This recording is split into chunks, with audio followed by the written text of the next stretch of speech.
Ese aviso, creo que todos nos damos por enterados que vamos a empezar. Empezamos hoy el día con la conferencia magistral Participación Política de las Mujeres, que será moderada por Ana Huesmes, representante de ONU Mujeres en México. Ana, adelante.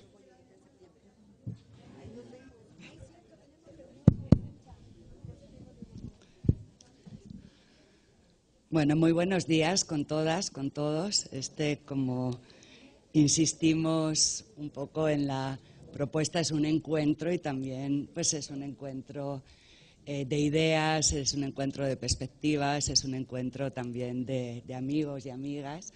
Entonces, vamos a empezar el tercer día de trabajo. El día de hoy va a estar dedicado a la tercera autonomía, al tema de empoderamiento político y participación política de las mujeres. Hemos estado transversalmente discutiendo ya este tema en los 2 días previos. La participación política, no solamente de acuerdo a los marcos internacionales de derechos humanos, se refiere a la participación electoral, sino a la participación en todos los espacios de toma de decisiones. Y vimos ayer un ejemplo que nos compartió el INEGI a través del censo de cómo estamos en los diferentes poderes del Estado en esta materia, ¿no? Es un gusto para mí presentar a Line Vareiro.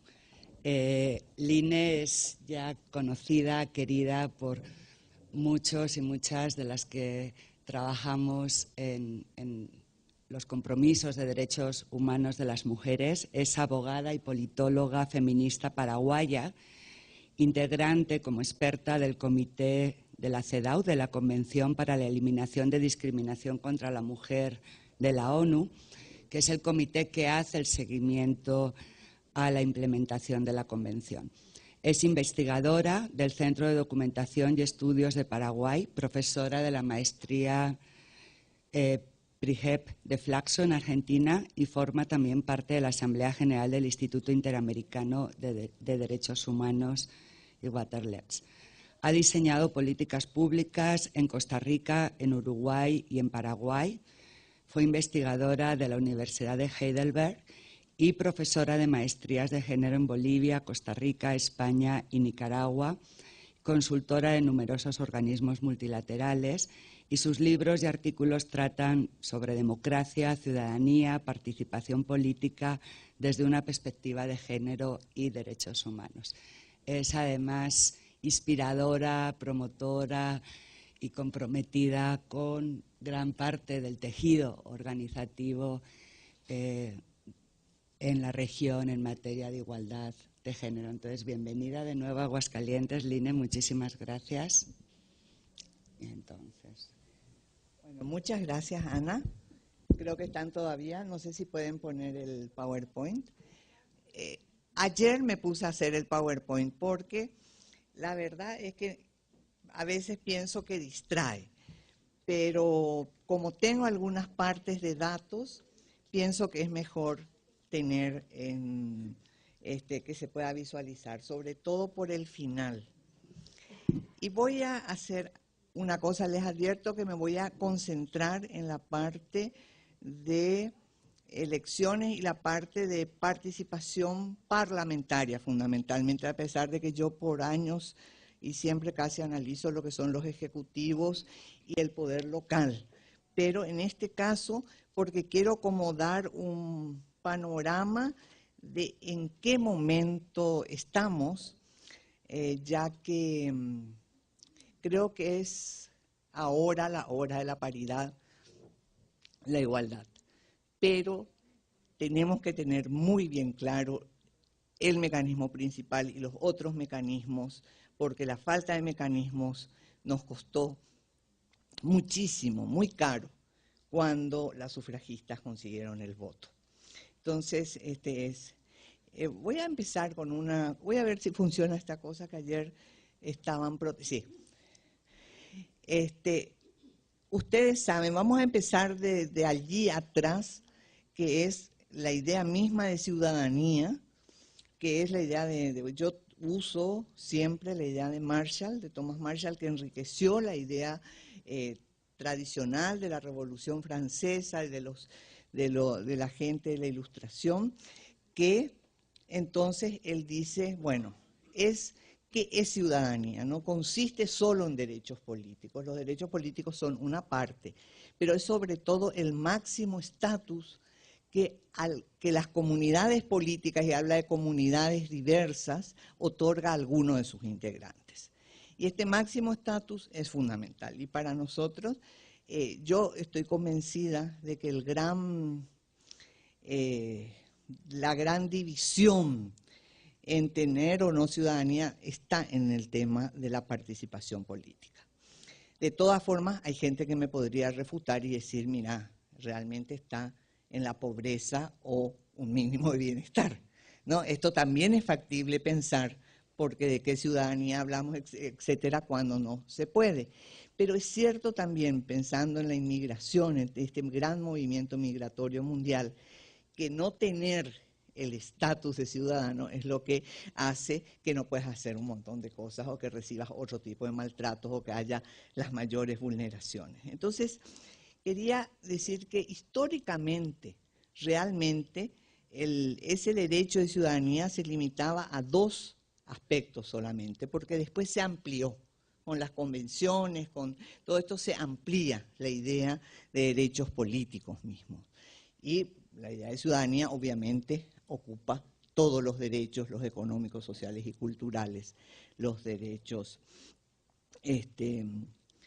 políticos, los derechos notables, porque hay un mito de que estamos más atrasados siempre en los económicos, sociales y culturales, y yo estoy convencida que en los derechos civiles es donde más atrasados estamos por lo que vimos ayer de ausencia de justicia o de carencias muy graves de justicia.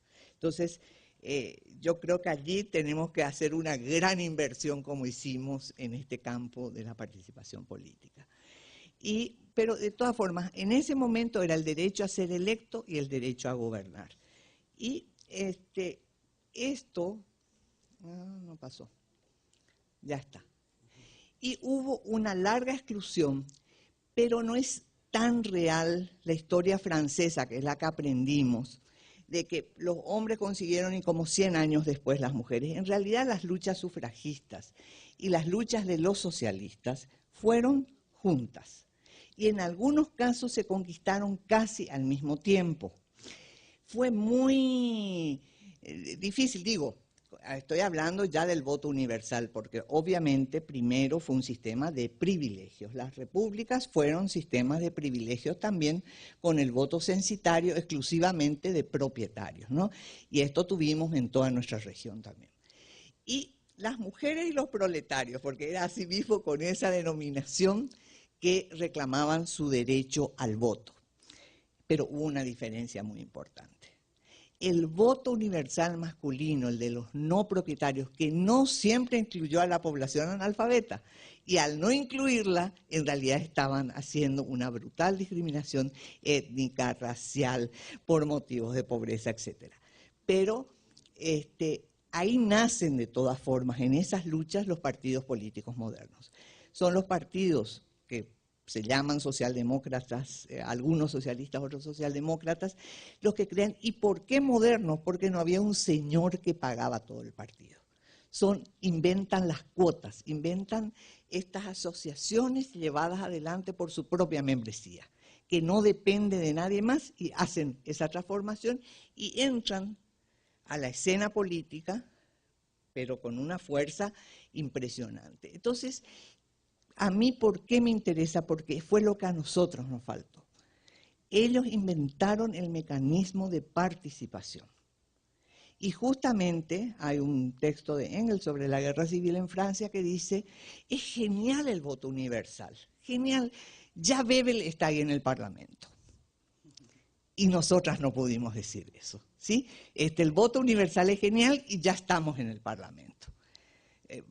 Realmente nosotras tomamos la primera mitad, decidir quién gobierna, pero no nuestro derecho a elegir.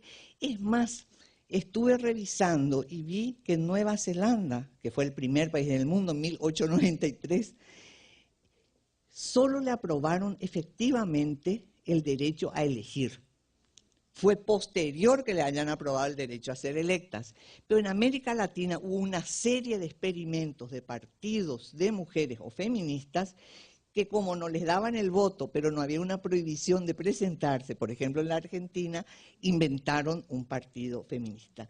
Quiero decir esto porque estamos ahora de nuevo, van apareciendo sin mucho éxito electoral, pero muy importantes para mover el sistema político, partidos de mujeres o partidos feministas. ¿Sí? Expresiones en México, en Costa Rica, en el Paraguay, en fin, muy, muy interesantes. Esto fue también en la primera época y nunca se tuvo éxito electoral. De todas formas, tuvimos un tiempo entre 1927 en Uruguay y el Paraguay en 1961. En este caso hablo del continente y todo a lo que me voy a referir es al continente y el Caribe hispánico, es decir, Cuba y República Dominicana. Y aprovecho para felicitar, están en plena conmemoración de los 60 años del voto en México, que no es poca cosa. Pero acá tenemos que realmente en nuestra región la universalidad, por ejemplo el caso de Bolivia es muy claro. Tenían voto de hombres, voto de mujeres, pero la revolución del 52 marcó la universalidad con el voto analfabeto, ¿no? Y esto no es poca cosa en nuestra región, porque a veces contamos la historia de nuestros países desde nuestros intereses muy específicos y es muy importante ir ganando esa idea porque eso también tiene que ver con la idea de cuando se gobierna que los derechos tienen que ser universales, o sea, llegar a toda la gente sin necesidad que estén presionando necesariamente. Ahora,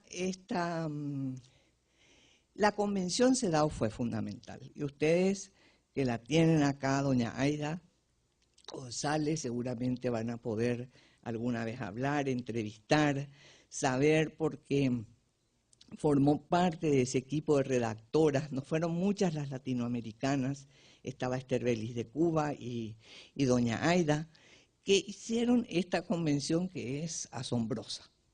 Es asombrosa por muchas cosas, porque simplemente es la convención que integra el cambio cultural como obligación de los estados. Es decir, los estados se comprometen a eliminar y jamás pueden decir por nuestra cultura es así. Aunque vengan al comité y digan nosotros somos bantúes y los bantúes no aceptamos la propiedad de las mujeres, el comité le dice, ustedes se comprometieron a que esto no iba a ser causa. ¿Sí? La cultura no es causa, al contrario, dice también, estamos obligados, los estados están obligados a eliminar cualquier idea de superioridad o inferioridad de un sexo sobre otro. Y también acá es gobernar, decidir quién gobierna, pero también a organizarse. La cuestión de asociaciones de mujeres, el movimiento asociativo de mujeres, está en la propia convención como una obligación de los estados. Por lo tanto, nosotros le preguntamos a los estados cómo están las organizaciones no gubernamentales, que entre otras cosas son como las garantes en situaciones difíciles, no son solamente las que han propuesto cosas, logrado y demás, sino que en situaciones de merma del Estado, porque nuestros estados y nuestras instituciones no han ganado estabilidad, y justamente en una suerte de trama, no solo institucional, unas redes muy complejas. Bueno, yo tengo muy presente, inclusive en el cambio de gobierno de México, hubo toda una inquietud con el mujeres, que fue impresionante como de manera muy silenciosa, porque no fue estruendosa, no se manejó en los periódicos, ni con declaraciones, ni hicimos estas protestas que se hacen por internet, sino que se manejó y se mantuvo la institución, que fue un motivo de preocupación, y esto es impresionante, ¿no? Como que la participación política y la creación y defensa de las conquistas no se manejan solamente por los canales más tradicionales. Hay diferentes formas de decidir en decisiones que afectan, pero, por ejemplo, la Convención CEDAW considera obligación, en el caso de las mujeres campesinas, indígenas, etcétera, el artículo 14, que tienen que participar en la elaboración de planes, etcétera, no solo comprendiendo participación política en términos más generales. Esto es muy importante porque, claro, como Marshall transformó la idea de ciudadanía, también la Convención CEDAW transforma la idea de las obligaciones del Estado y nos ubica en un lugar muy distinto. Y hay dos recomendaciones generales sobre este tema. La 23, que es directamente la mujer en la vida política y pública, y sobre todo para mí, la 25. Es mi recomendación general favorita. Y es favorita porque une la obligación de los estados, donde estaban las cuotas ya. En la convención está. El artículo 4 habla de medidas temporales para acelerar la igualdad de facto. Y es esta recomendación general la que con toda claridad dice, bien, la no discriminación es central. De ahí, ¿qué otra cosa es fundamental? Pues bueno, la igualdad formal.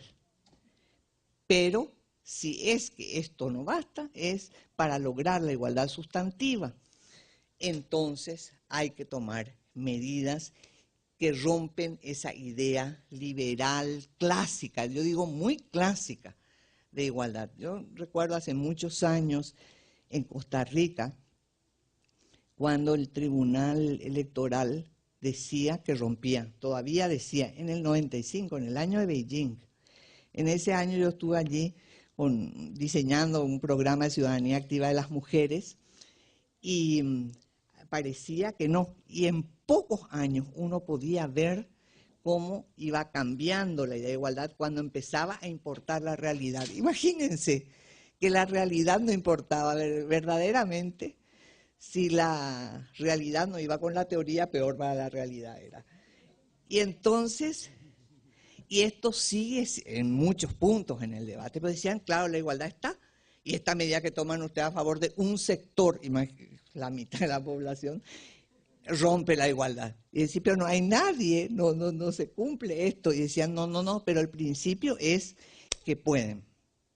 Entonces, si vos no estás mirando esto y no encontrás las fórmulas para hacer posible, las mujeres jugaron con ventaja frente a otras discriminaciones sociales por una razón, la visibilidad y la visibilidad.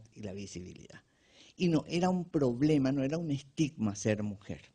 A pesar de la misoginia, a pesar de todo, no era lo mismo que decir soy indígena, soy monolingüe o soy persona negra. Esto fue causa, por eso que las luchas antirracistas tuvieron una estrategia muy distinta y en un momento solo mencionar esto era un motivo de estigma porque era muy terrible. Y estigma digo, y uso este término religioso, porque efectivamente el derecho está lleno de términos religiosos. Consagramos leyes, hacemos no sé qué. Bueno, pero verdaderamente este juego nuestro de la visibilidad, de la desagregación, del tener datos, esto contribuyó enormemente a hacer un cambio formidable en la segunda hora, en el momento en que pudimos, yo digo que más o menos este periodo va a ir hasta el 2015 porque estamos pasando a otro momento, haciendo la salvedad de que por supuesto hay países en el mundo que no han logrado, hay más de 10 países con 0 personas, mujer en las cámaras. Es más, tenemos una experta de Qatar. Era impensable tener una experta de un país que no tuviera ninguna mujer en el Parlamento. Esta cuestión de que aprendimos a querer y que no nos dejamos más asustar porque al hacer política queríamos algo para nosotros y no para el bien común y no para los demás o para los hombres. Todo esto que habíamos hecho, como decía una mujer política en el Paraguay, parece que ahorré siempre en alcancía ajena, dijo ella. Y bueno, esta figura de la alcancía ajena, que es muy impresionante, en ese tiempo, un poco antes, yo diría a fines de los 80, se empezó a romper. empezaron las mujeres a decir, es que yo quiero y quiero participar y queremos participar. Y la que no quería, quería que alguien esté y que traiga las cosas y todo esto. Era impresionante porque no teníamos idea en realidad del Estado. Como no estábamos allí, tampoco sabíamos cómo era el Estado. Por eso es que creíamos que desde desde un cuarto propio, diría Virginia Woolf, íbamos a cambiar todo el Estado. ¿Sí? Desde nuestras oficinas de la mujer, entre este invento, íbamos a poder hacer toda la transformación. Pero estábamos fuera, en el mundo. Entonces, claro, al poner un pie, fue muy importante. Ahora, la elección de Argentina fue impresionante. Ustedes saben que los sistemas de cuotas no son un invento de nuestra región. Inventó Kennedy para la lucha contra el racismo en el ámbito laboral. Dice él, bien, lo que se llama sistema de preferencia en realidad hizo. El Estado norteamericano, o sea, el gobierno, como dicen ellos, contrata solo con las empresas que pueden demostrar que tienen personas negras en diferentes niveles. Esta fue la primera medida que después se conoció como acción positiva, esto que la Convención dice medidas temporales.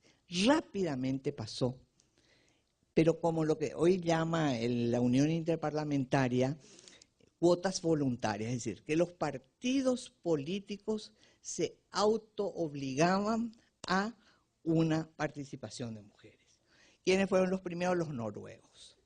Y en todo, desde luego, vamos a encontrar que los suecos, noruegos, fineses, etcétera, son los primeros. Han marcado la agenda, el mundo, pero no es poca cosa porque ellos son países que tienen idea y norte de igualdad.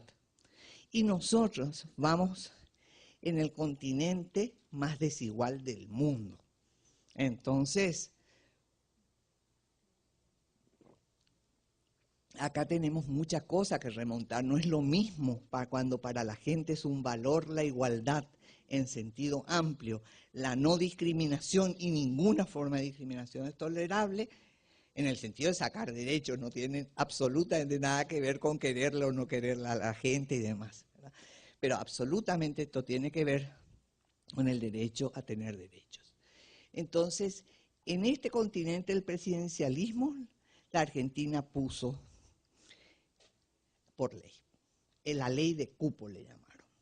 Y fue impresionante, En Beijing no se consiguió poner cuotas. América Latina estaba tan orgullosa con su invento de cuotas legales que peleó, pero estaba la oposición europea. Imagínense, no vamos a poner en la plataforma de acción porque esto nos compromete posteriormente a adoptar. ¿Sí? Esto fue hace poco, miren, estamos a 18 años de Beijing, no estamos hablando de allá lejos, pero ya fue diferente. Estamos en el nuevo cambio. En ese momento era un invento latinoamericano, argentino. Yo tengo un problema, les voy a contar que no entiendo muy bien la diferencia en realidad entre reserva de escaños y cuotas de resultado, porque yo creo que hubo previamente países con reserva de escaños, pero consulté con la Unión Interparlamentaria y la verdad es que no me dieron una explicación que yo pudiera realmente transmitir bien, pero creo que es uno de los temas a investigar. Ver bien este sistema de reserva de escaños, como tiene Colombia para la población indígena, tiene una representación que se fijó en la constituyente, ¿no? en la Constitución. Es decir, no pasan por el sistema electoral, sino que tienen su propio sistema de selección de representantes. Entonces, acá se extendió a 11 países, y yo hablo de 11 más 2. ¿Y por qué hablo de 11 más 2? Porque 11 tenemos por ley cuotas, con muy diferentes resultados. Y 2 tienen, el caso de Venezuela es muy simpático porque se declaró inconstitucional en un momento, pero después el mismo organismo electoral decía tienen que presentar listas trenzadas, un hombre o una mujer, pero sin ley. Y en el caso de Uruguay, que sacaron una ley para las internas partidarias, pero por una vez, entonces es difícil decir hay 13 países, ¿no? Son 11 los que tienen por ley. Y fueron muy desiguales. Nosotros hicimos un estudio con Isabel Torres para el Instituto Interamericano de Derechos Humanos, pero con la información de los organismos electorales, de los países. Y realmente estamos... Ya. Bueno, realmente lo que encontramos era una disparidad terrible y un desconocimiento muchas veces. Bueno, una cosa impresionante fue la gestación de esto. Por ejemplo, cuando las mujeres hondureñas y las mismas ticas decían, tenemos porque figuraba en la ley de igualdad, que nunca pasó a la ley electoral, al código electoral. Mientras que no está en el código electoral, no tenés ninguna medida realmente. ¿Sí? Hasta eso hubo que aprender. Es decir, consagraban una ley, aceptaban, pero no se pasaba esta disposición a la otra. Entonces, realmente en Honduras no había. Este tipo de cuestiones fueron de largo aprendizaje. Pero en un momento yo creí mucho en el mecanismo. Como decía, bueno, no generamos, las sufragistas no generaron el mecanismo para participar adecuadamente en la democracia y se diluyeron y durante demasiados años estuvimos sin dar un salto cualitativo en nuestra representación. Entonces pensaba, bueno, tienen que tener medidas que no se acepta la presentación. Iba a ser un tejido muy fino, que efectivamente existe hoy una observación, el tema de la alternancia, todo esto. Pero ¿saben qué?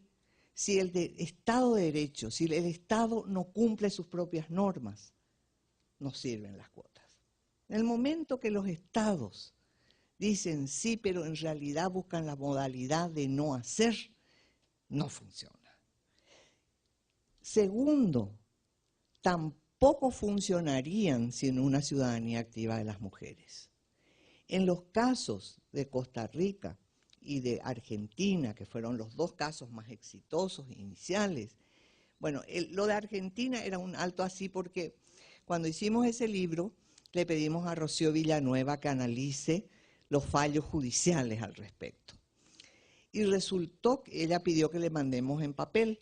Y entonces imprimimos y era un alto de este porte, porque realmente caso por caso se tuvo que pelear judicialmente hasta lograr buenas reglamentaciones. Es decir, la ley no bastaba, se necesitaba aterrizar hasta el reglamento. Pero no se hubiera llegado al reglamento, que en el caso argentino se llegó recién en el gobierno de la Rúa, 10 años después prácticamente.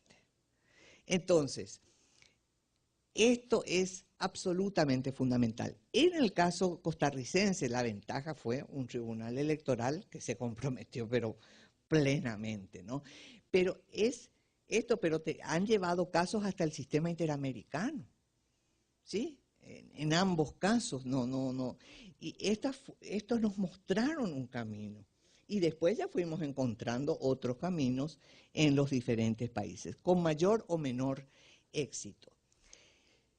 La tercera cosa que justamente, Estado de Derecho, ciudadanía activa de las mujeres, y la tercera cosa que Gloria Bonder me hizo ver, es que efectivamente, si hay una opinión pública muy desfavorable, se encuentran los trucos para que no funcione muy efectivamente.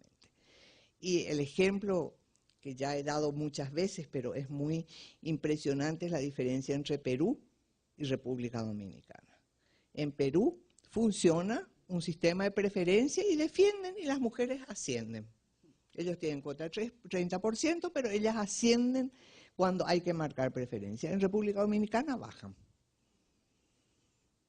Entonces, esta diferencia es muy importante y por favor tiene que estar adecuado. Obviamente el mecanismo tiene que ser adecuado. Dos casos tenemos de países con cuotas que vamos a ver ahora al final, y son los de más baja representación en la región. Panamá y Brasil.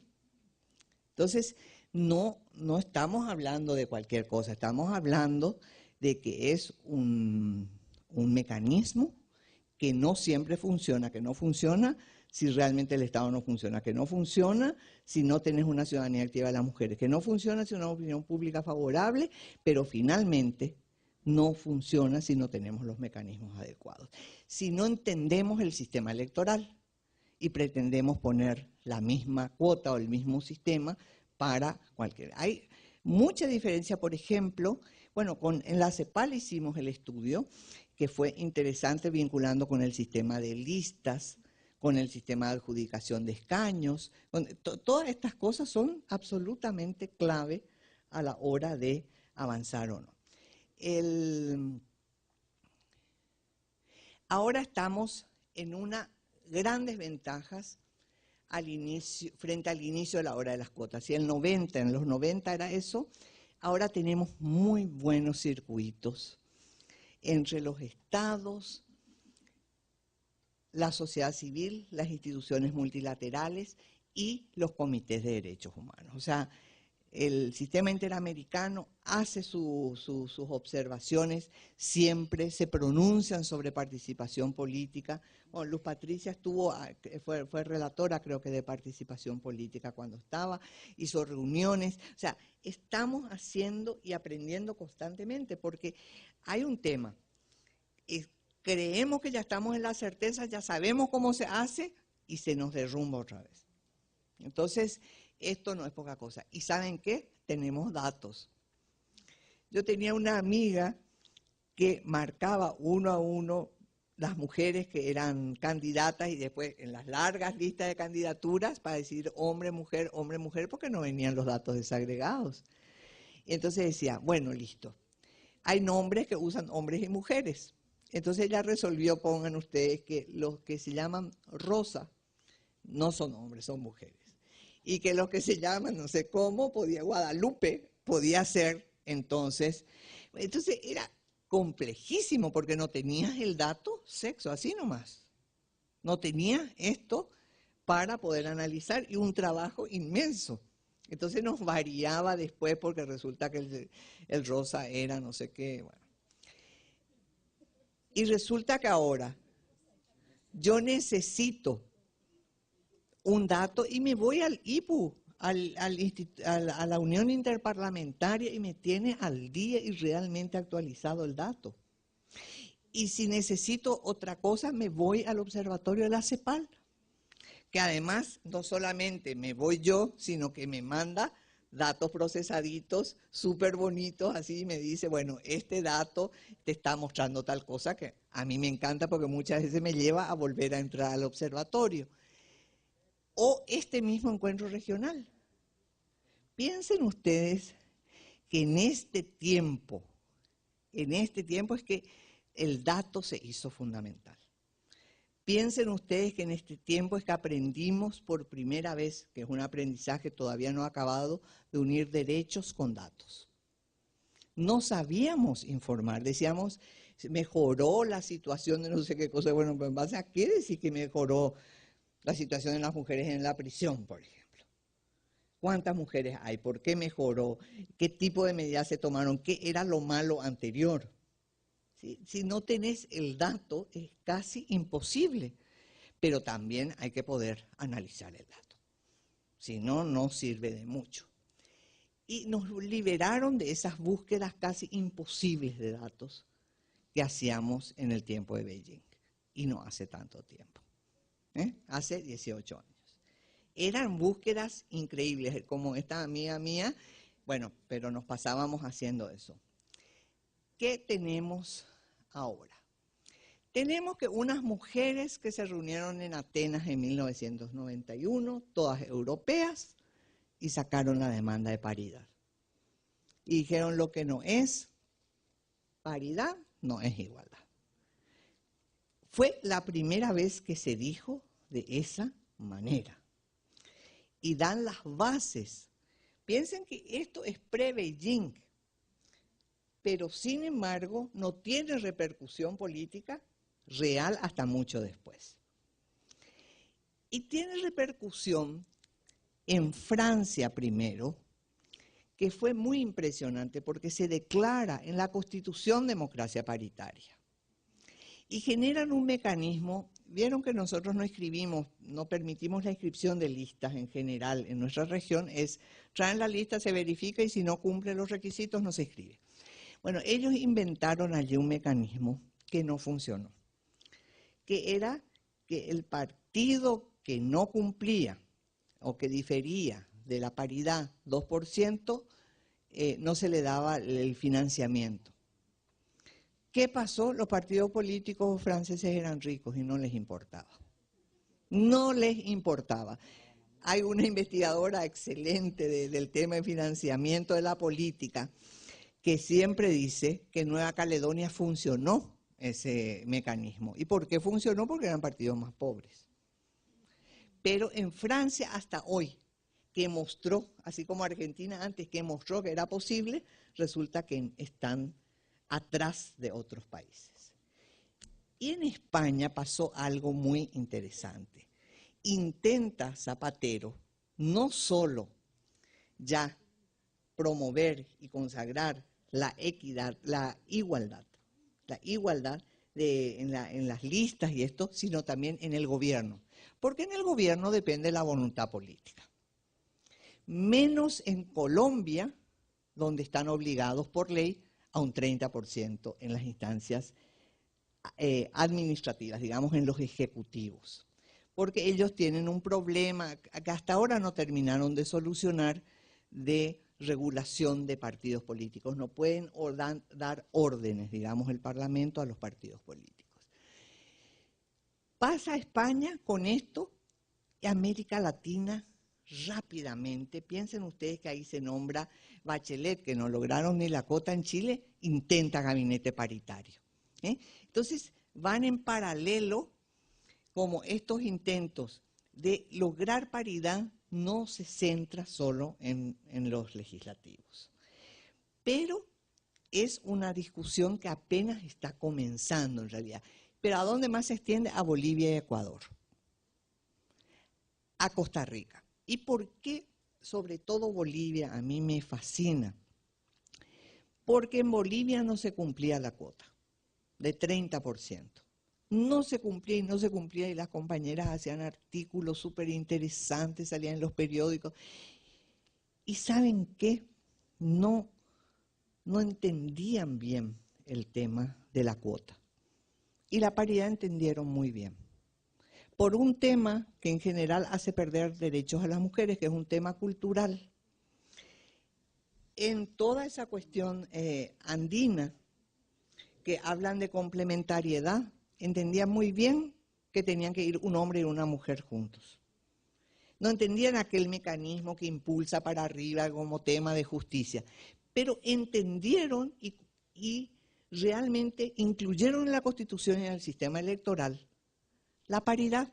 Les parecía más lógica que las cuotas.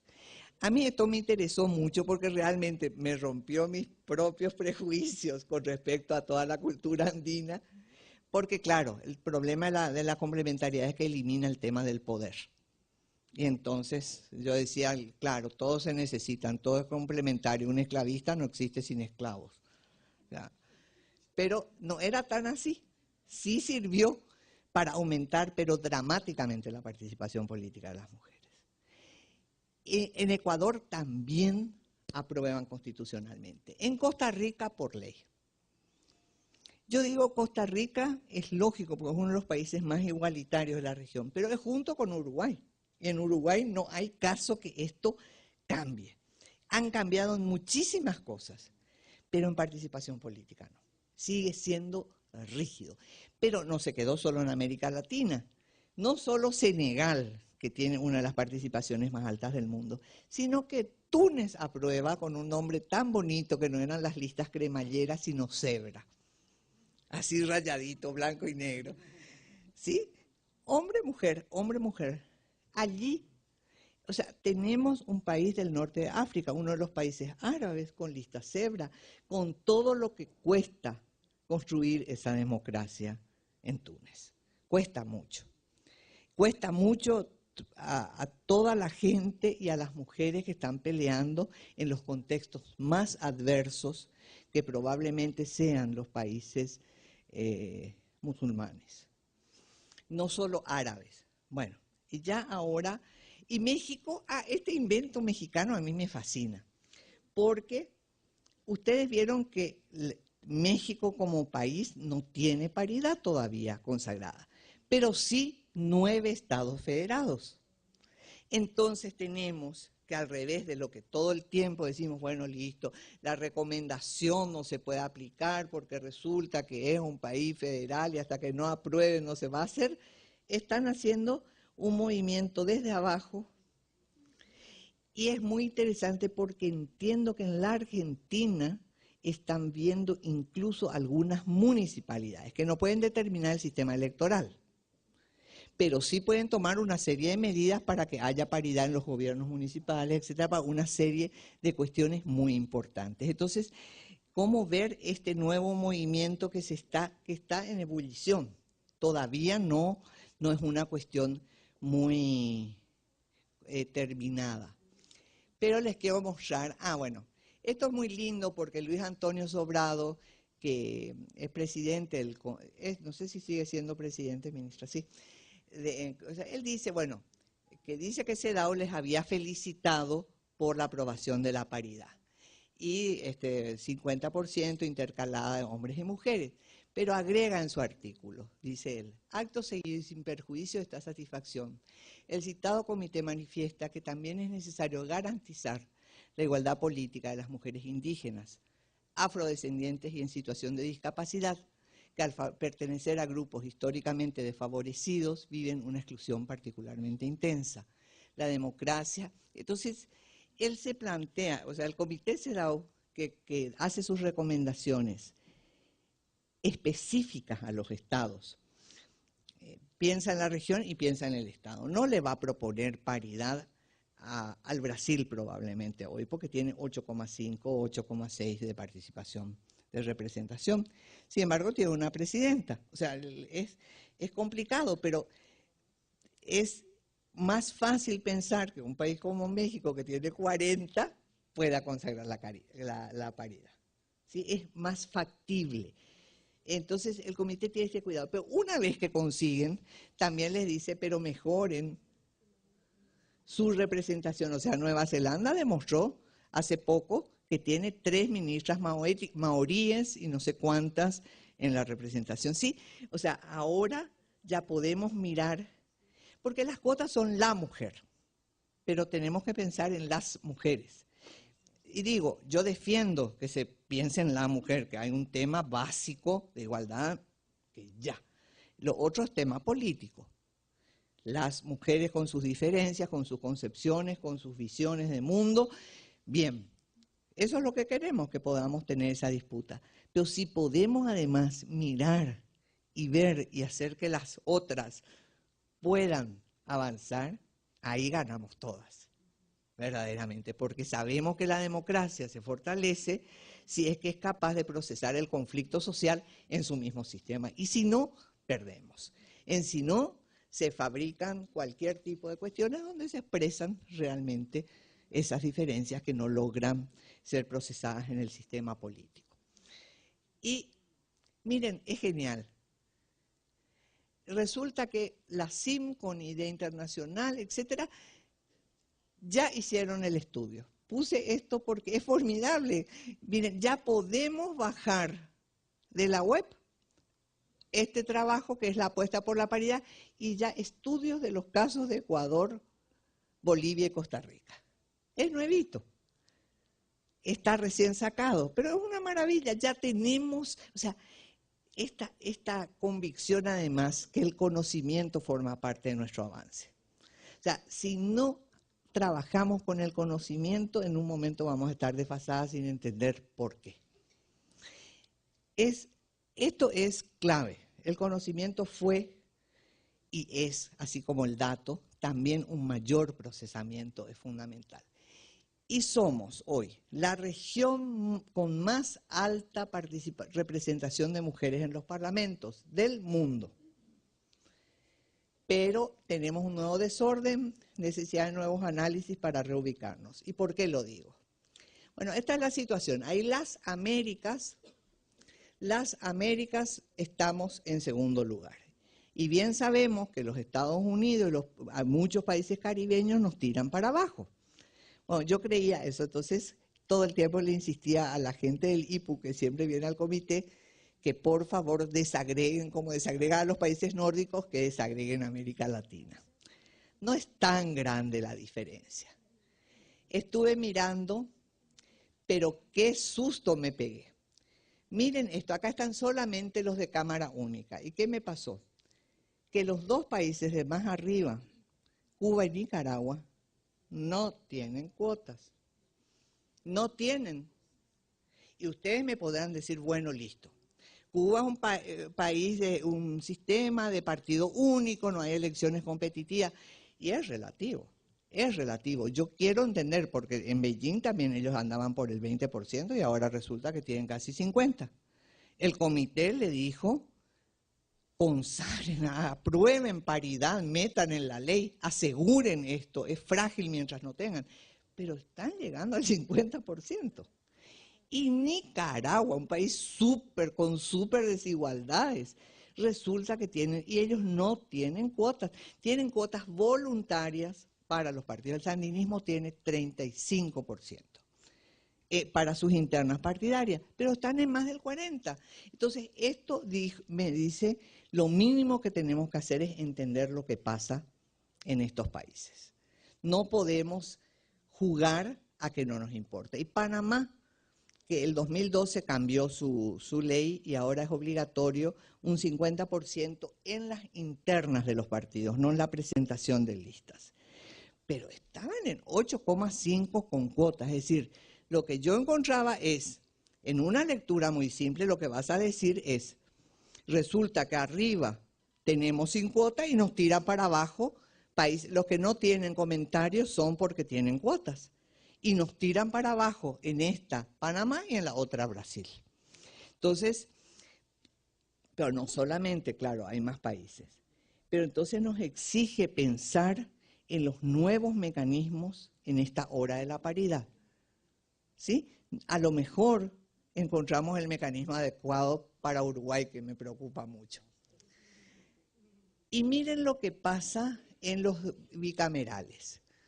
Bueno, acá estábamos en 27-24, en los de Cámara Única, pero en los bicamerales tenemos esta situación. Y de nuevo tenemos esta situación compleja, etcétera, ¿no? Que nos hace que podamos leer estos datos en una clave de necesidad de nuevos conocimientos, nuevos debates, o sea, nuevos análisis en realidad. Procesemos las cosas, entendamos lo que pasa, qué se nos está moviendo, qué se nos está escapando, porque claro, esto nos desorganiza nuestra certeza de la cuota, es lo que nos salva. Salva, por supuesto, cuando hay situaciones difíciles, etcétera. Mucha gente me dice, no hubiéramos logrado jamás los avances sin esa medida.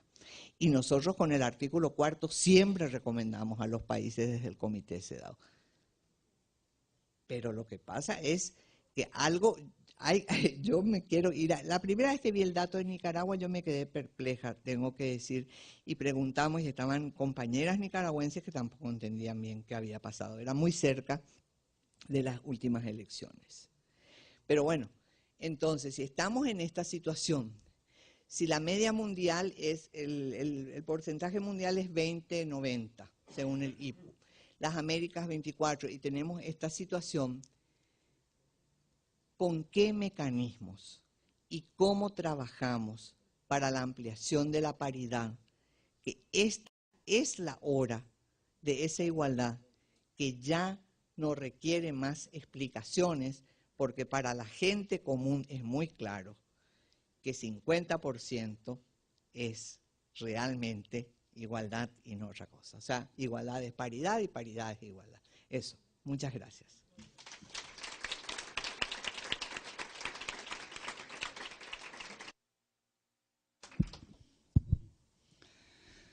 Pues muchas gracias, Line, por traernos siempre estas reflexiones que efectivamente, como señalas, nos hacen detenernos para repensar un poco todas las estrategias que realmente nos permitan acelerar el ritmo hacia la igualdad sustantiva, la igualdad de resultados, que es lo que marca la CEDAW.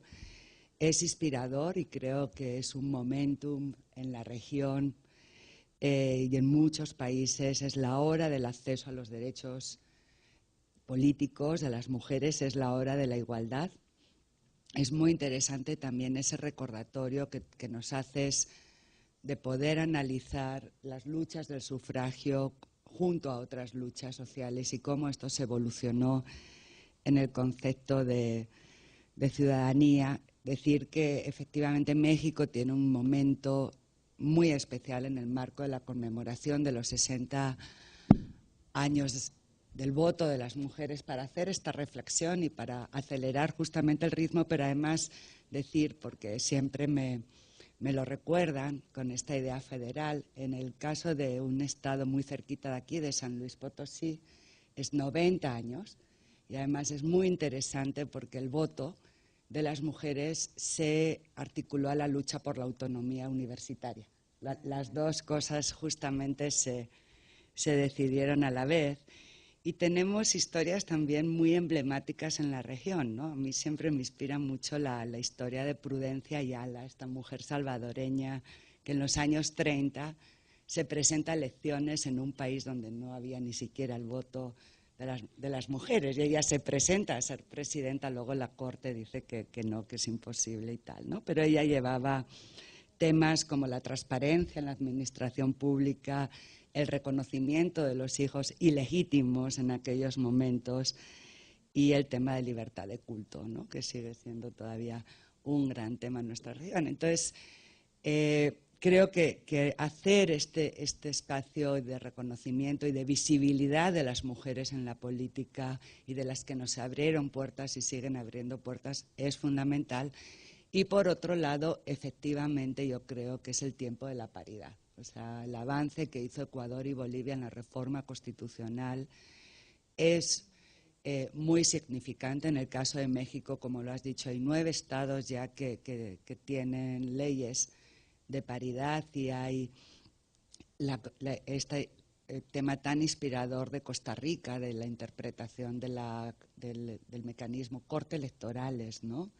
Tribunal Supremo Electoral, ¿no? Que creo que nos pueden dar muchas ideas de cómo desde el legislativo, el ejecutivo, el poder electoral se puede anclar este avance, ¿no? Para el avance y definitivamente una aceptación, por lo menos en la vida política, yo diría que no tanto en la vida empresarial. Hay una resistencia enorme en América Latina para aceptar mecanismos temporales en la participación en los comités de empresas y lo que estamos viendo en términos de participación de mujeres, los espacios más rezagados siguen siendo el ámbito municipal, sin lugar a dudas, en toda la región, y el ámbito empresarial, ¿no? Entonces, en México está alrededor del 6-7%, que es básicamente tanto en el nivel municipal como en los comités, en los CEOs de las empresas en general, ¿no? Entonces, bueno, hay muchos temas, es el tiempo de los derechos, es el tiempo de la paridad y finalmente, desde luego, es el tiempo de la igualdad sustantiva y además un tema que yo sí quisiera como preguntarte y ahora abro el espacio es, o sea, a diferencia de cuando se dio el sufragio de las mujeres en nuestros países, ahora mismo tenemos la población de mujeres más educada de la historia de nuestra región. O sea, ahí hubo toda una inversión, las mujeres conquistamos, no todas, efectivamente, pero hubo un gran avance en la entrada en la universidad, en la primaria, en la secundaria y en la superior. Estamos viendo las estadísticas de educación superior donde las mujeres están saliendo en muchos de nuestros países con los primeros promedios. Entonces también hay todo un tema de capital humano que no está siendo reflejado en la participación política, ¿no? Entonces hay un contexto sustantivamente diferente porque tal vez la ampliación del acceso a la educación y los derechos formales jurídicos fue uno de los principales avances que tuvimos en el siglo pasado y que no se ha reflejado con la fuerza que hubiéramos esperado en la conquista de otros derechos. Entonces, porque empezamos un poquito más tarde, tendríamos 10, 15 minutos tomaríamos todas las preguntas, Line, si te parece. Entonces, tengo a Paz, Carolina, ok, a ver, Guadalupe. Adelante, Paz. Hanna, también. Line, pues muchísimas gracias por siempre estas magníficas conferencias que nos das y que siempre son tan iluminadoras de nuestro trabajo. Tú estuviste aquí hace un par de años, si no me equivoco, hablándonos precisamente de las recomendaciones a la CEDAW y sobre todo lo hiciste con un enfoque que fue de verdad muy útil para el trabajo en materia de estadísticas de género. Mostraste cómo la CEDAW ha hecho una serie de recomendaciones en este terreno y bueno, dado que estamos en un encuentro de estadísticas de género y tu trabajo aquí hoy en esta sesión también nos inspira muchísimo para ver los avances y creo que a quienes producen estadística y a quienes las usamos nos plantean también un desafío que es muy importante y que lo estamos viendo cuando queremos entender más de cómo esta masa crítica va avanzando y va llegando a estos niveles de mayor envergadura y de mayor importancia en la toma de decisiones. Y ahí lo que yo quería plantearte y si nos pudieras comentar cómo la CEDAW mira el tema de la información ausente en el ámbito de lo local.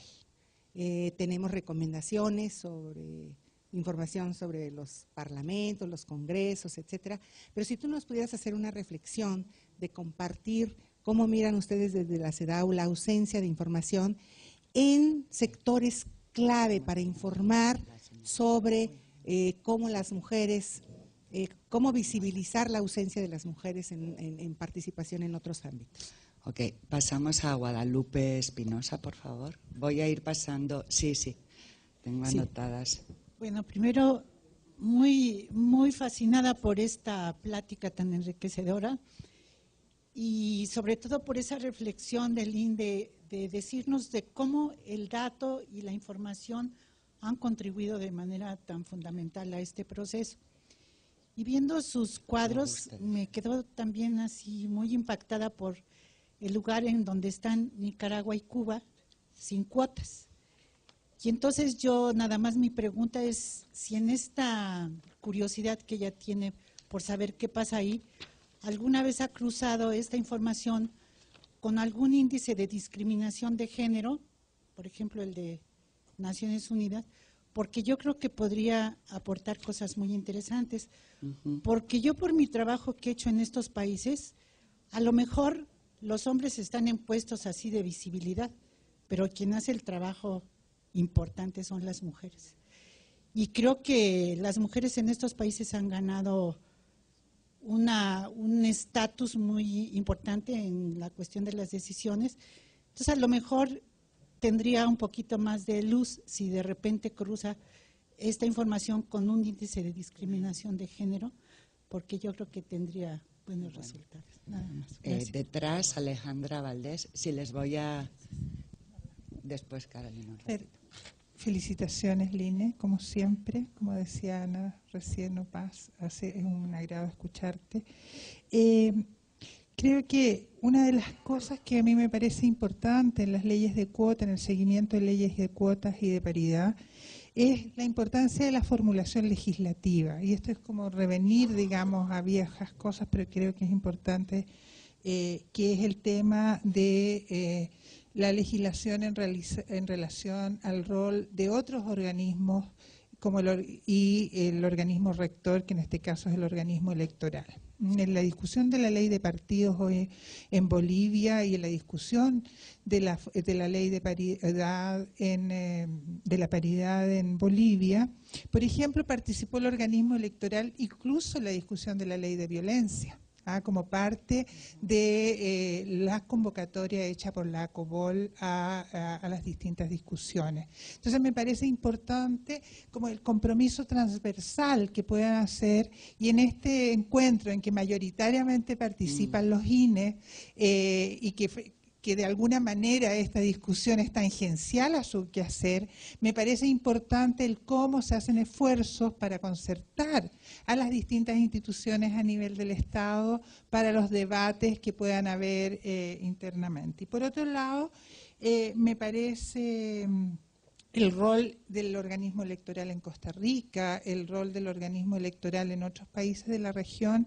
creo que ha sido tremendamente relevante, tanto por la formulación de sus atribuciones como posteriormente para el seguimiento del cumplimiento de la ley. Creo que hoy día tenemos varios países en la región que ya superaron el piso mínimo de inscripción o de la cuota, ¿ya? Y está más arriba de eso. De alguna manera podríamos jugar ahí con un gráfico para ver cómo algunos países están sobre el 30%, Argentina, que tiene cuota del 30% y tiene mucho más. Entonces me parece muy interesante cómo hay cómo podemos empezar a rearmar esta nueva ola, ¿no? Esta nueva ola de luchas por la paridad a nivel de los parlamentos, a nivel de los gobiernos locales, etcétera. Y en ese sentido, vuelvo a la propaganda, en el observatorio estamos haciendo un levantamiento de políticas justas para la igualdad de género, en el cual está levantada la política electoral de Costa Rica desde hace unos meses y la política de paridad de Bolivia. Así que las invito, es un formato muy sencillo, además que se puede imprimir para difundir en distintos eventos, y las invito a revisarlo. Detrás a la compañera de Brasil. Sí, luego tú, Carolina. Sí. Gracias, senhora Lina, por la palestra. Em Brasil, temos todas as condições para funcionar as cotas, e elas são leis em Brasil.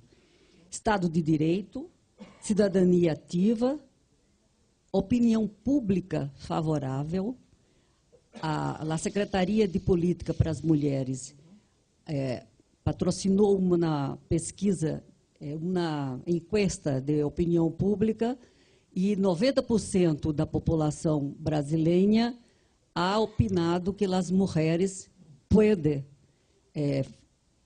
assumir, eu não sei se me entende, os postos governamentais, mas temos mecanismos adequados, temos cota, mas as mulheres são maioria filiadas aos partidos políticos, mas as mulheres não se candidatam. Eis o problema. Porque não querem. A política é difícil conciliar com a maternidade. Eis a explicação mais fácil. Que ustedes pensam disso? Okay. Gracias, Carolina. ¿Ya?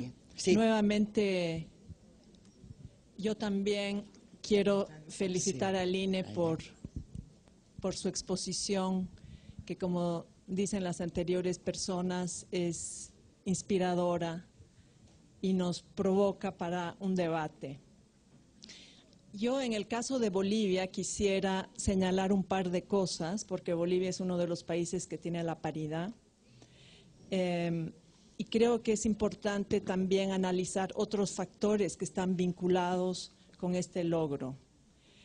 Uno de ellos es toda la crisis política que se da en el país, que es una crisis política de representación muy profunda. Surgen nuevos actores sociales. Y por otro lado hay una resignificación del poder.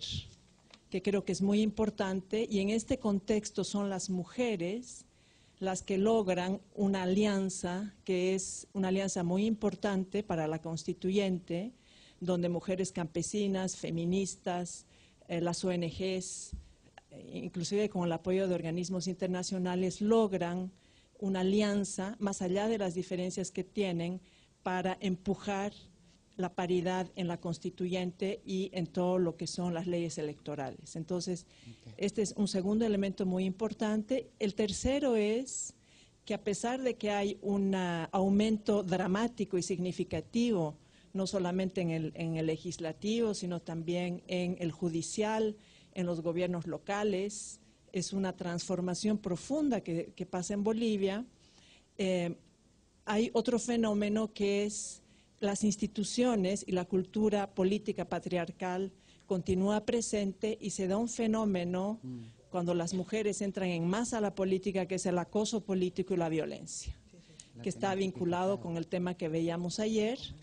Entonces, inclusive en Bolivia se aprueba la ley contra el acoso y la violencia política, donde, por ejemplo, en el campo municipal, que es donde más mujeres acceden a la política, o donde muchas mujeres acceden a la política de manera masiva, también hay mujeres muertas, tienen sus propiedades y sus vidas amenazadas. Entonces, un poco la pregunta es, ¿cómo se institucionaliza la paridad con cambios institucionales, con una resignificación del poder y con un ejercicio real de las ciudadanas en la paridad, y que no se deba solamente a circunstancias coyunturales? Muchas gracias, Patricia Olamendi. Después ahí a Luz María. Nini, felicidades, creo que es un documento que vale la pena observar. Yo creo que el hecho de no tener una ciudadanía fuerte de parte de las mujeres es un déficit muy grande, sobre todo en el ejercicio de los derechos civiles. Creo que tenemos en la región un déficit enorme en el ejercicio de derechos civiles, y eso hace que la participación de las mujeres en la política, aun cuando exista presencia de las mujeres en la política, no necesariamente significa poder en la política. Yo creo que tal vez habría que diferenciar que el hecho de que lleguen por cuotas es muy importante, porque por lo menos las tenemos ahí, pero no necesariamente su presencia está influyendo en la toma de decisiones.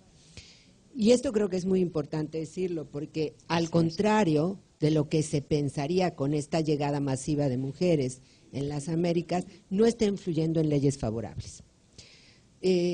Incluso el costo de los pactos para la llegada de mujeres a ser jefas de Estado es un costo sobre la base de los derechos de las mujeres. Tenemos el ejemplo de presidentas donde lo que han negociado con los grupos de poder ha sido no tocar ni avanzar en los derechos de las mujeres en algunos casos. Y creo que ese es un tema muy complejo de discutirlo. Sí queremos que lleguen las mujeres, pero si el costo para los derechos de las mujeres va a ser tan alto como el que estamos pagando en algunas regiones, habría que preguntarnos entonces cuál es la estrategia, o quién queremos que llegue, o cómo queremos que llegue. Y el otro es que tampoco se refleja en el ejercicio del poder sobre todo económico en la región. Las estadísticas en la región, en el tema de participación, empoderamiento económico, siguen siendo extremadamente reducidas. Entonces tampoco hay una presencia en los parlamentos que tengan un impacto en el empoderamiento económico y en el cambio de las políticas públicas.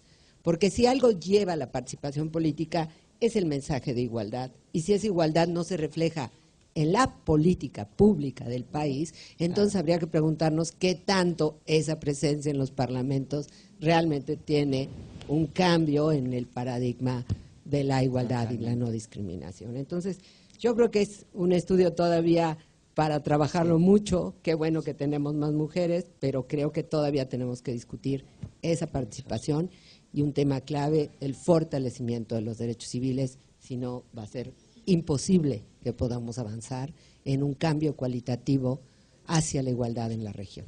Gracias. Muchas gracias. Este debate es fascinante y creo que es sustantivo, que vincula con lo que hemos discutido en materia de tiempo, derechos económicos, Tengo 6 personas anotadas y ya, no, claro que sí, pero sí les pediría como que hagamos intervenciones como más cortitas para que luego Line tome 5 días en responder todas las preguntas que le hemos hecho. Entonces, Luz Patricia Mejía. No. Gracias. Yo, retomar 2 ideas que planteó Line y que se vinculan con una participación previa, que es el tema de la opinión pública. Yo creo que ahí, con el tema de la participación sustantiva, también operan 2 cosas de las que hemos estado hablando los días anteriores, que tienen que ver con los estereotipos. Y cómo los estereotipos y la desigualdad y la discriminación también tienen un rebote directo en la participación sustantiva real, un poco lo que estaba planteando Patricia antes. O sea, definitivamente la participación es fundamental, la paridad es fundamental, pero también lo sustantivo de esa participación. Y lo sustantivo de esa participación tiene que ver también con cómo las mujeres están identificando que es valiosa su participación en el mundo político y cómo incluso la opinión pública está acompañando esos procesos de participación.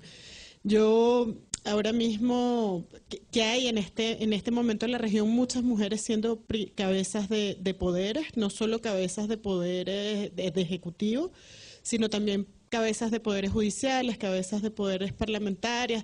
Hay una importante representación en la región, no solo en el tema paritario de la participación de las cámaras o las bicámaras, sino una participación en los niveles de poder judicial, un nivel alto de representación en poder legislativo, pero judicial y ejecutivo, muy importante.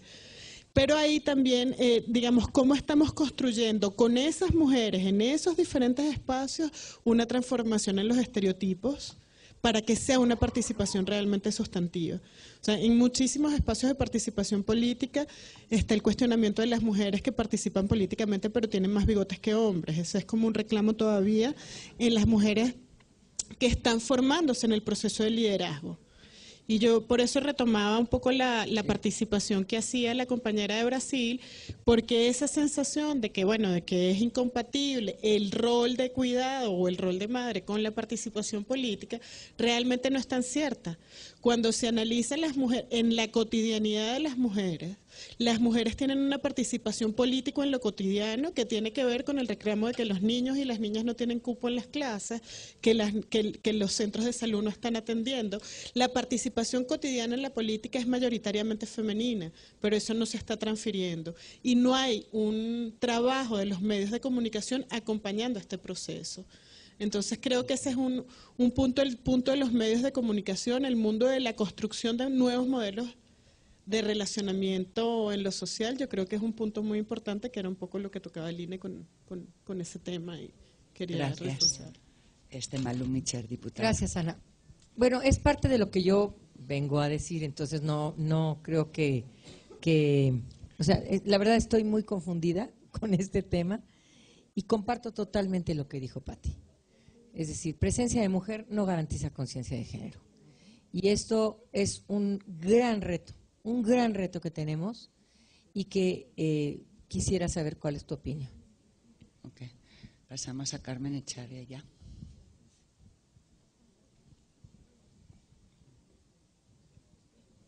No, adelante, Carmen. Bueno, Line, felicitaciones por la excelente exposición y agrego a lo que ya dijeron quienes me antecedieron, lo pedagógica de la misma. Tomo una expresión de tu exposición cuando decías que si los estados no cumplen su propia norma, entonces los mecanismos no funcionan.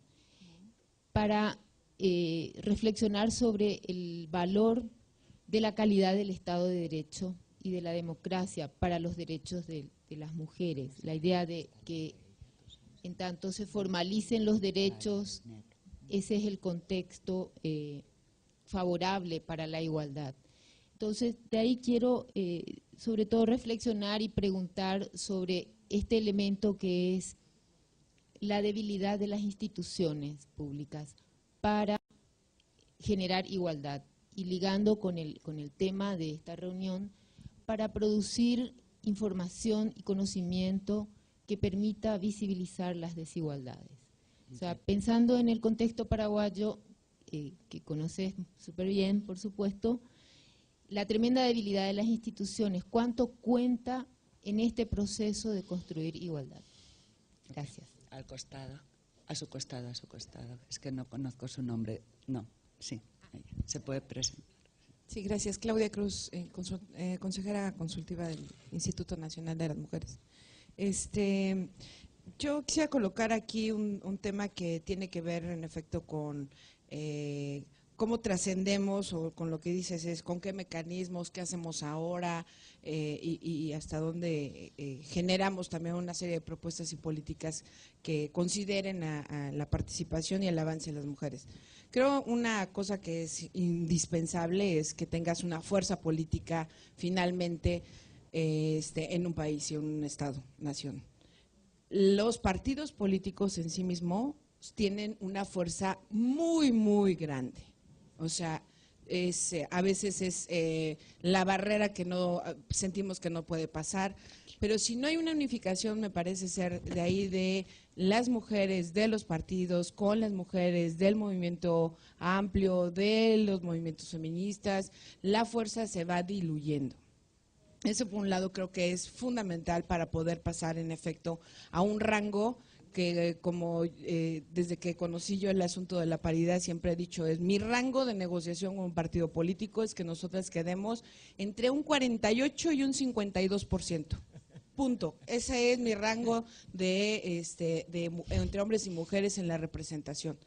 Para eso sí tienes que hacer también una serie de ejercicios que también afortunadamente hay avances también dentro de los propios marcos normativos y jurídicos de los partidos. En México, en el PRD, por ejemplo, existe la paridad en la representación de los órganos de dirección y nadie cuestionó que no se cumplieran hasta que a alguien se le ocurrió poner su queja, se va al tribunal. Y el Tribunal Federal Electoral le dice, en efecto, ustedes tienen la paridad, cumplan con su normatividad. O sea, el ejercicio de los derechos y la defensa de estos ante los tribunales me parece que es una condición que nosotras no podemos simplemente dejar pasar. Me parece que conformarnos en un movimiento que genere que estas transformaciones también puedan hacerse en el respeto de los derechos humanos y en el derecho de los derechos políticos de las mujeres es trascendental. Gracias, Elizabeth Quiroga. Gracias. Buenos días a todas. En Guatemala, en el año 99, nosotros empezamos un trabajo para incentivar la participación política de las mujeres, tomando de referencia lo que Alda Facio decía, que las mujeres no deben de llegar al poder para quedarse con la cuota más grande de la torta, sino que deberían de invitar a nuevas compañeras mujeres a que juntas construyeran una nueva receta y hicieran una mejor torta. Pero nos hemos encontrado con una serie de limitantes. Hemos encontrado que no importa que empoderemos a las mujeres, una de las barreras más grandes que se da es, por ejemplo, el poder económico que existe contra el cual hay que luchar, y si a ese poder económico se le suma, por ejemplo, lo del poder del crimen organizado, eso hace que muchas mujeres no puedan entrar a competir porque significaría perder sus principios y valores. Lo otro también es que, por ejemplo, y no es discriminar a los varones, pero a los varones les es mucho más fácil aceptar el dinero que proviene de estos lugares porque tienen como meta llegar al poder. La mujer es tentada, pero muchas veces no acepta eso, y lo vimos en el caso de una alcaldesa que nosotras impulsamos, que a la señora la llegaron a amenazar, le dijeron de que si ella no aceptaba el dinero que ellos le estaban dando, que la iban a matar a ella y a su familia. Bueno, comenzaron con el esposo y desaparecieron al esposo y la señora tuvo que desistir de su participación. Entonces ahí le sumamos el tema de que está la amenaza vigente también y la coacción que se da. Y otra cosa que también ocurre es de que muchas mujeres llegan al poder, pero lamentablemente no tienen esa sororidad para con las otras mujeres. Y ya cuando están ahí, tampoco luchan para que haya paridad y luchan, bueno, prácticamente. Entonces uno se encuentra con la duda, ¿qué hay que hacer? ¿Cuál es la receta que deberíamos de seguir para que realmente lográsemos que más mujeres llegaran al poder y sobre todo al poder local? Muchas gracias. Y Pablo Navarrete, la última. Ajá. Muchas gracias. Buen día a todas. Line, es un placer escucharte más cuando no estás en posición de recomendaciones de Comité al Estado Mexicano. Muchas gracias. Muy breve, como abogado apasionado de este tema, no sé si tienes algún elemento de saber qué pasó en Cuba, en Nicaragua, si hubo un proceso de conversión milagrosa, de por qué esos números, a qué se debe, si hay alguna cuestión que podamos medir en este momento, si la presencia de mujeres ha significado necesariamente algún mecanismo de modificación de la estructura normativa a favor de las mujeres. Porque justo ahorita la colega de Guatemala comentaba un tema. Yo alcanzo a percibir desde una visión muy jurídica este monstruo de la cultura patriarcal, machista y misógina, cómo tiene un proceso de masculinización del ejercicio del poder público. Y que ya lo ha dicho la doctora Olamendi, que ya lo dijo la diputada Malú Micher, presencia de mujer no significa necesariamente un compromiso de género. Gracias. Gracias, Line. Entonces tenemos 5 minutos. Sí, sí. 10 minutos, ok. Bueno, voy a contestar lo que pueda, pero quiero decir una cosa. El ámbito político es un ámbito terriblemente competitivo, muy, muy duro, para hombres y para mujeres, y posiblemente sea más fácil para los que vienen de hijos de grandes liderazgos o hijas con grandes recursos. Existen familias políticas en todos lados o que por alguna cosa tienen un piso más alto, ¿sí?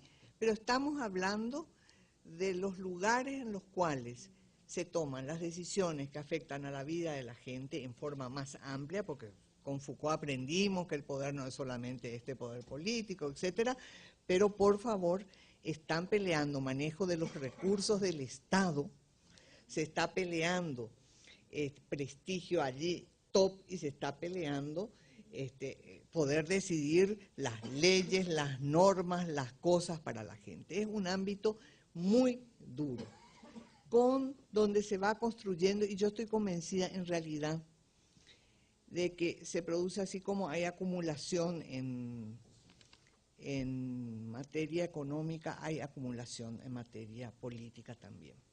Y nuestro sustrato de países democráticos, nuestras culturas, tienen importantes deficiencias, muy importantes, que vamos construyendo, y esto no era parte de la agenda. Esto lo digo porque es cierto. Y lo otro, que las mujeres, el cuerpo de mujer no significa defensa de los derechos de las mujeres, y no solo el derecho de las mujeres, finalmente no se gobierna para las mujeres, sino para los derechos humanos, para que se cumplan universalmente los derechos. Realmente es eso. Por eso yo decía que todos estos mecanismos nos hablan de la mujer en el sentido de una cuestión básica de representación que tiene que estar, pero otra cosa es en materia política. Y a más poder de mujeres, más se nos rompen nuestros mitos de bondad, de honestidad y de todas las cosas. Aquella imagen de la mujer en Irak, subida sobre un prisionero que tenía, ¿no?, en Abu Dhabi, fue muy fuerte, estaba torturando, ¿no? Y también, si recuerdan ustedes, para romper todos estos estereotipos, pienso en Estados Unidos, que era una mujer joven, inteligente, universitaria, hiperpreparada, la que quería más la guerra, y un militar, señor patriarca, que había dirigido otra guerra, era el que decía, negociemos, negociemos. O sea, hay muchas cosas que se nos rompen en nuestros mitos, hay cosas a las que simplemente no se han tenido acceso. Entonces, claro, esta construcción es importante y hemos trabajado por suerte contra los esencialismos y fundamentalismos. Digo por suerte porque entonces podemos trascender eso y saber cuán profundas diferencias existen. Pero dicho esto, yo creo que sí, que inclusive el sufragio fue gracias a la educación. Fueron esas mujeres las que llevaron adelante esos procesos. Y si ustedes ven la cantidad de cosas a nivel de política pública que se hizo y se van a constituir en políticas de Estado solamente si logramos convertir esto en sentido común, en esto que Judith Astelarra solía decir, o atraviesa el espectro político o va a ser política de un gobierno nada más. ¿Sí? Si la idea que tenemos de lo que debe ser no atraviesa el espectro político, se vuelan las políticas de género, que son las más frágiles, las políticas de igualdad. Entonces, yo creo que esto es importantísimo, que no, o sea, yo no sé lo que pasó, yo la verdad es que me di cuenta de esto ahora preparando esta ponencia y una propuesta que estuve haciendo.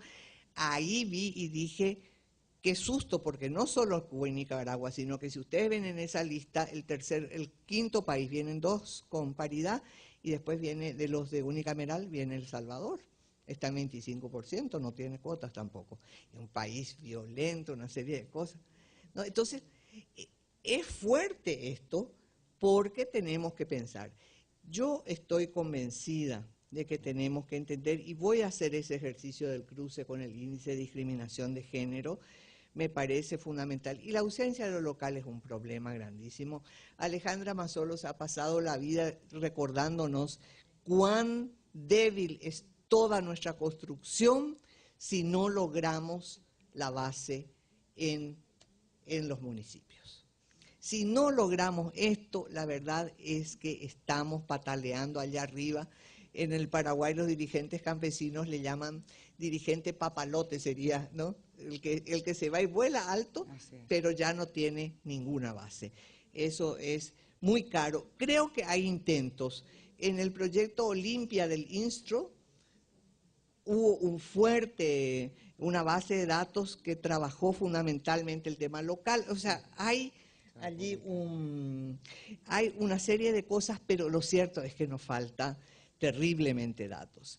La otra cosa es, por supuesto, lo de la formulación legislativa, y creo que en el caso argentino se superó el 30% por la reglamentación. O sea, en su reglamentación ponen que si son 2 cargos, uno es hombre y una mujer. ¿Sí? Si son 2 candidatos, o sea, ellos elevan a 50, su reglamentación elevó a 50 en muchos casos, y entonces es que tienen esta cuota considerablemente más alta, esta realidad.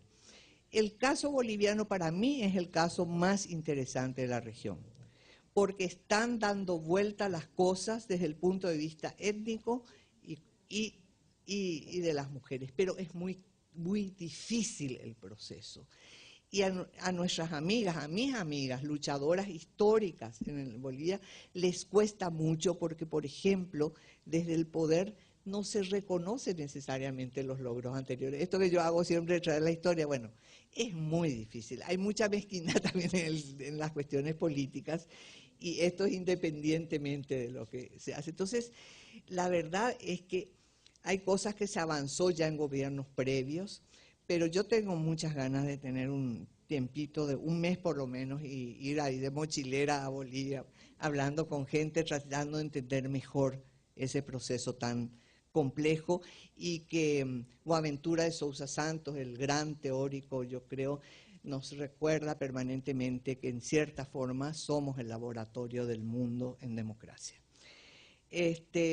Con respecto a Brasil, quería decir una cosa. Hay un estudio magnífico de Jutta Marx y otras 2 autoras comparando los casos de Brasil y Argentina, de la insatisfacción de las mujeres políticas brasileñas. Yo creo que tienen un mecanismo completamente inadecuado. Tienen un mal mecanismo no adecuado a su sistema electoral, y que por eso es que no trae resultados, ¿sí? Entre otras cosas, porque efectivamente tiene un montón de elementos favorables y es imprescindible, porque tienen uninominales, ¿verdad? Sí. Entonces, tienen la cuota, pero no está, las cuotas difícilmente están pensadas para sistemas uninominales. Entonces, hay que acompañar, porque hay países que tienen uninominales, pero acompañan con otros mecanismos y no solamente el mecanismo de cuota.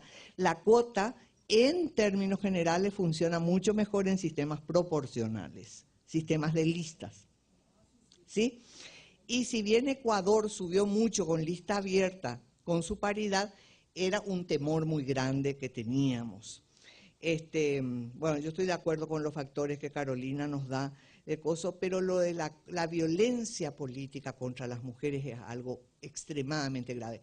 Yo inclusive hoy en día creo que estamos mucho menos ante los obstáculos tradicionales, digo, la dificultad de la familia. La pareja sigue siendo mucho más que los hijos.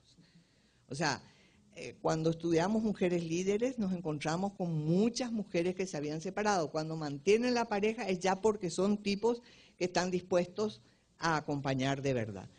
Pero el costo de pareja, el costo de vida que tiene es altísimo, más que con respecto a los hijos. La verdad es que las mujeres se agencian para fabricar sus redes y poder hacer. Pero este tema del acoso político lo tenemos que... Y además las nuevas trampas acá con las Juanitas, los Juanitos, qué sé yo. Miren, para cada paso que damos tenemos una nueva trampa y otra vez encontrar una vuelta para solucionar.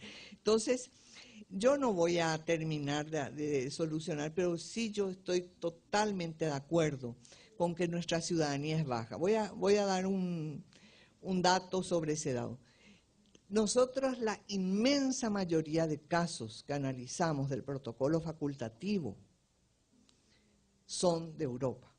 No porque en Europa se violen más los derechos humanos de las mujeres, sino porque hay una ciudadanía mayor para lograr que las cosas se cumplan.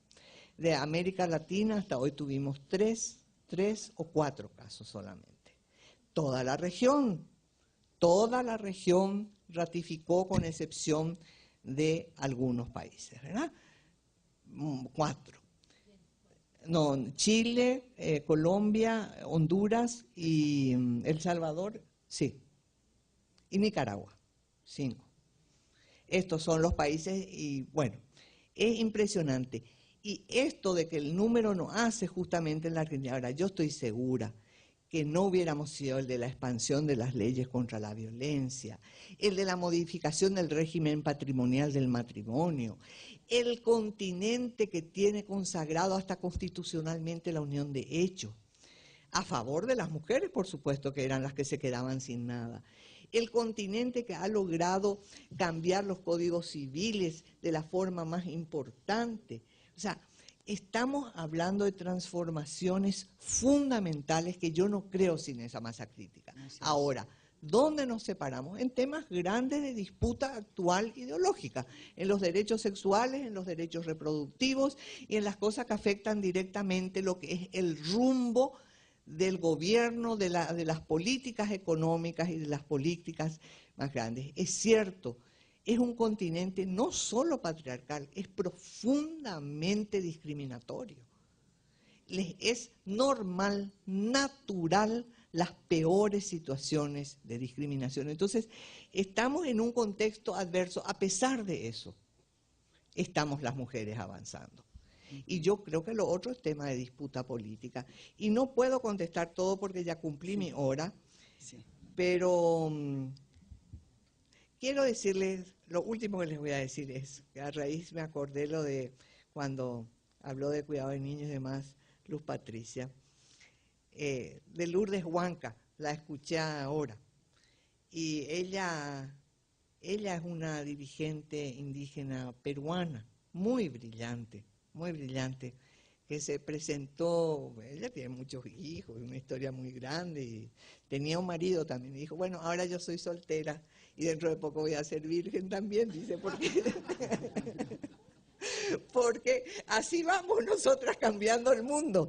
Y creo que hay como nuevas vidas inclusive en ese accionar de las mujeres, y creo que la presencia de mujeres, sobre todo indígenas, en la política, nos está trayendo una obligación de transformación, un aire absolutamente favorable que yo creo que cosas, pero siempre tenemos que recordar, a pesar de todo, a Julieta Kirwood, que fue una de las primeras que estudió esto y que nos decía y nos hablaba de las tensiones que existían entre el movimiento social de mujeres y los partidos políticos. Eso. Muchas gracias.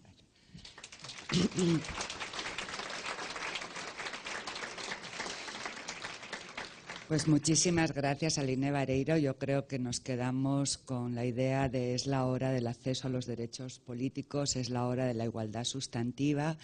Hay mucho que reflexionar, pero también hay como lecciones agregadas. El año pasado, de los 29 países a final de año que habían sobrepasado ese 30% mínimo de participación parlamentaria, 24 tenían medidas temporales o medidas de acción positiva. Entonces seguimos necesitando estas medidas.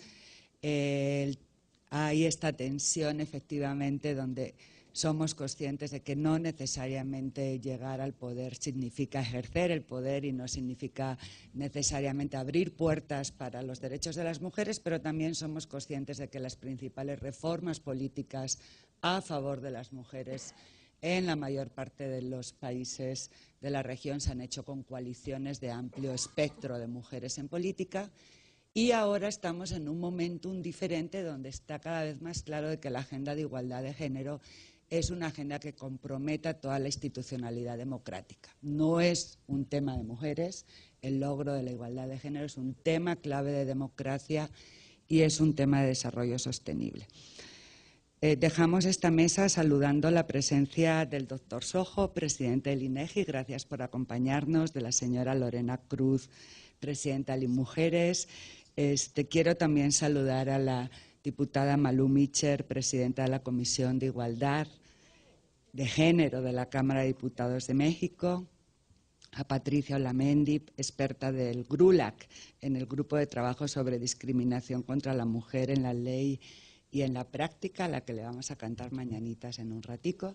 Y también quiero saludar a Guadalupe Espinosa, una de mis antecesoras en la dirección de UNIFEN, y en esa época que fue bajo su mandato que se coordinó y organizó todo este espacio, y ya llevamos 14 años de encuentros, entonces activa, columnista, activa, inspiradora también para todas y todos nosotros. Entonces dejo a los organizadores para seguir con la agenda, y bienvenidas y bienvenidos a todos.